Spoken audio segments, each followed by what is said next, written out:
আল্লাহ পাক রব্বুল আলামিন কোরআনের মধ্যে স্পষ্ট ঘোষণা করে দিয়েছেন, আল্লাহ এবং আল্লাহর রসুলের মহাব্বত যতক্ষণ পর্যন্ত মুমিনের অন্তরে না আসবে, জীবনের সব চাইতে বেশি দুনিয়াতে যত বস্তু আছে, যত ব্যক্তি আছে, ভালোবাসার যত কিছু আছে, সব কিছুর চাইতে রসুলের মহাব্বত একজন মোমেনের অন্তরে যতক্ষণ পর্যন্ত বেশি না হবে, ততক্ষণ পর্যন্ত ওই মানুষটা পানি খাইয়া হেন, ততক্ষণ পর্যন্ত ওই মানুষটা প্রকৃত ইমানদার কামেল মোমেন হইতে পারবে না। আমি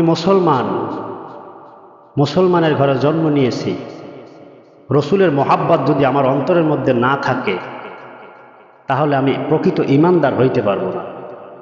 চূড়ান্ত পর্যায়ের মহাব্বত আমার অন্তরে থাকতে হবে। আল্লাহ পাক রব্বুল আলামিন কোরআনের মধ্যে বলেন, সূরা তাওবার 24 নম্বর আয়াতের মধ্যে জানায় দেন যে এই মানুষগুলা, এই বিষয়গুলা, এগুলার চাইতে আল্লাহর মহাব্বত, রসুলের মহাব্বত তোমার কলিজার মধ্যে বেশি থাকতে হবে,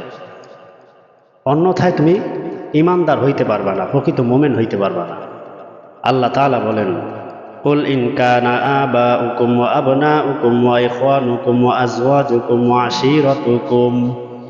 ওয়া আমওয়ালুন ইকতারাফতুমুহা ওয়া তিজারাতুন তাখশাউনা কাসাদাহা ওয়া মাসাকিনু তারদাউনাহা আহাব্বা ইলাইকুম মিনাল্লাহি ওয়া রাসূলিহি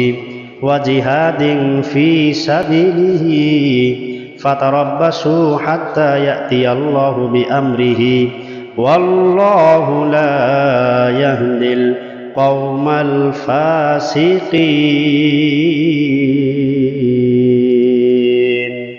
আল্লাহ তাআলা বলেন, কুল হে নবী আপনি জানায় দেন, ইন কানা আবাউকুম, যতক্ষণ পর্যন্ত তোমাদের পিতাদের থেকে, তোমার পিতামাতা থেকে, ওয়া আবনাউকুম এবং তোমার সন্তান সন্ততি থেকে, ওয়া ইখওয়ানুকুম তোমার ভাই বন্ধুদের থেকে,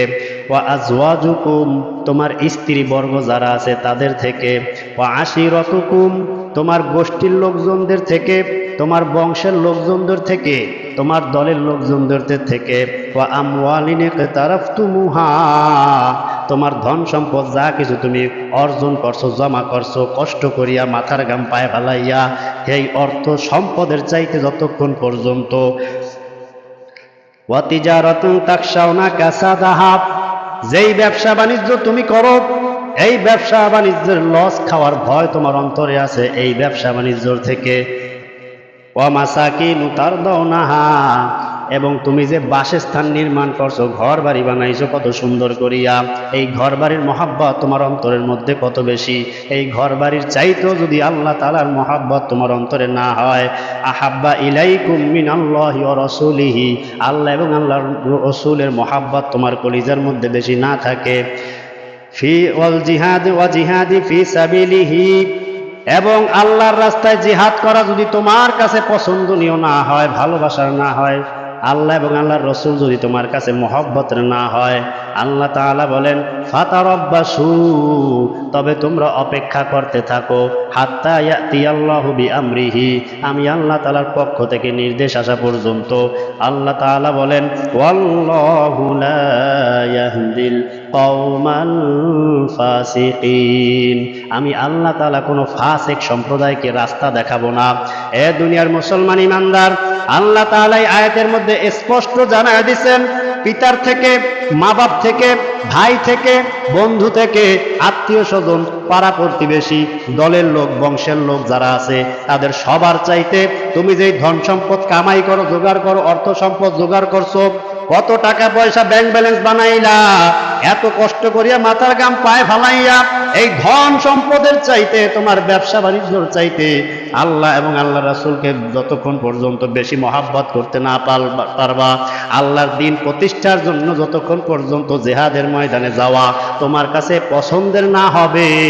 আল্লাহ বলেন ফাতারাব্বাসু ততক্ষণ পর্যন্ত তোমরা অপেক্ষা করতে থাকো, হাত্তা ইয়াতিয়াল্লাহু বিআমরিহি আমি আল্লাহর পক্ষ থেকে নির্দেশ আসা পর্যন্ত। মুফাসসিরে কেরাম এই আয়াতের ব্যাখ্যার মধ্যে বলেন আল্লাহর নির্দেশ কেমন নির্দেশ? আল্লাহর আযাব ও গজবের নির্দেশ। এই পর্যন্ত অপেক্ষা করো। এই সব কিছু তোমার কাছে একদম বেশি প্রিয়, আল্লাহর চাইতে, আল্লাহর রসুলের চাইতে বেশি প্রিয় হয়ে গেল তোমার স্ত্রী, তোমার বন্ধু বান্ধব, তোমার সন্তান সন্ততি, ধন সম্পদ, টাকা পয়সা, ব্যাংক ব্যালেন্স, গাড়ি বাড়ি, সবকিছু তোমার কাছে বেশি প্রিয়। তাহলে অপেক্ষা করো আল্লাহর আযাব গজব আসার পর্যন্ত, অপেক্ষা করতে থাকো। দুনিয়ার মুসলমান ইমানদার, আল্লাহ তাআলা জানায় দেন প্রকৃত ইমানদার ততক্ষণ হইতে পারবা না যতক্ষণ পর্যন্ত এই সব কিছুর চাইতে রসুলের, আমার আল্লাহর এবং আমার রসুলের মহাব্বত তোমার কলিজায় বেশি না হবে। আল্লাহ বলেন ওয়াল্লাহু লা ইয়াহদিল কওমাল ফাসিকিন, যারা এই সমস্ত বিষয়ের চাইতে আল্লাহ এবং আল্লাহর রসুলের মহাব্বত অন্তরে ঢুকাইতে বেশি না পারবা, তুমি ইমানদার নয়, তুমি ফাসিক। ফাসিকদেরকে আল্লাহ পথ দেখাইবেন না, হেদায়েতের রাস্তা দেখাবেন না। দুনিয়ার মুসলমান ইমানদার, আল্লাহর হাবিব পয়গম্বর আরবি নবী মুহাম্মদুর রাসূলুল্লাহ সাল্লাল্লাহু আলাইহি সাল্লাম বলেন লা ইউমিনু আহাদুকুম হাত্তা কুনা হাব্বা ইলাইহি মিন ওয়ালিদিহি ওয়া ওয়ালাদিহি ওয়ান নাসি আজমাইন। দুনিয়ার ইমানদার বান্দা বান্দীরা, ততক্ষণ পর্যন্ত তোমরা কামেল মুমিন হইতে পারবা না যতক্ষণ পর্যন্ত আমি রসুলের মহাব্বত, তোমাদের পিতামাতা, তোমাদের ভাই বোন, তোমাদের আত্মীয় স্বজন, যত ব্যক্তি আছে, যত বস্তু আছে, এই সব কিছুর চাইতে আমার মহব্বত তোমার কলিজায় বেশি না হবে, ততক্ষণ পর্যন্ত তুমি ঈমানদার হইতে পারবা না।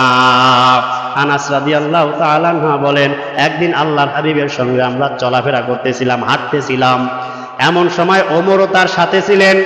আল্লাহর হাবিব ওমরের হাত এইরকম ধরছে, একজনের আঙ্গুলের মধ্যে একজন হামদাই হাত ধরে না, ধরে আড়ে না, দুইজনে ওমরের হাত এইভাবে আল্লাহর হাবিব ধরছেন, ধরিয়া দুইজন হাঁটতেছেন, আরো সাহাবায়ে কেরাম তাদের পিছনে পিছনে হাঁটে।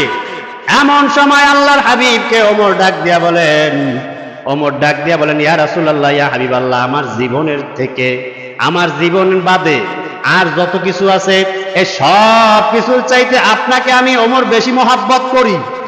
কি কইছে? জীবন ছাড়া যা কিছু আছে আমার, ভাই বোন, আত্মীয় স্বজন, পাড়া প্রতিবেশী, ধন সম্পদ যা আছে সব কিছুর চাইতে আপনার মহব্বত আমার কলিজায় বেশি, খালি জীবনের চাইতে না। আল্লাহর রসুল ডাক দিয়া বলে ওমর, ওই সত্তার কসম যার হাতে আমি নবী মুহাম্মাদের প্রাণ,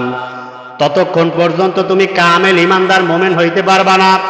যতক্ষণ পর্যন্ত তোমার নিজের জীবনের চাইতে আমি রসুলকে বেশি মহব্বত করতে না পারবা, ততক্ষণ পর্যন্ত তুমি ইমানদার কামেল মোমেন হইতে পারবা না। হযরত ওমর কিছুক্ষণ সময় চুপ থাকিয়া আবার আল্লাহর হাবিবকে ডাক দিয়া বলেন ইয়া রাসূলুল্লাহ, ইয়া হাবিবাল্লাহ, এখন আমি আমার জীবনের চাইতে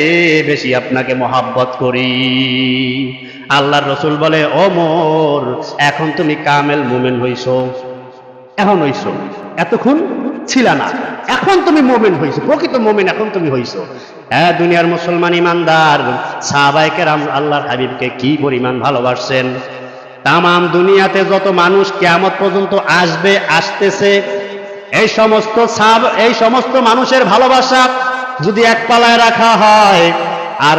সাহাবীদের মধ্য থেকে যে সবচাইতে কম দামি সাহাবী, সবচাইতে ন্যূনতম সাহাবী, ওই সাহাবীর ভালোবাসা যদি এক পালায় রাখা হয়, তাহলে তামাম দুনিয়ার মানুষের চাইতে সাহাবীর ভালোবাসার পালা ভারী হয়ে যাবে,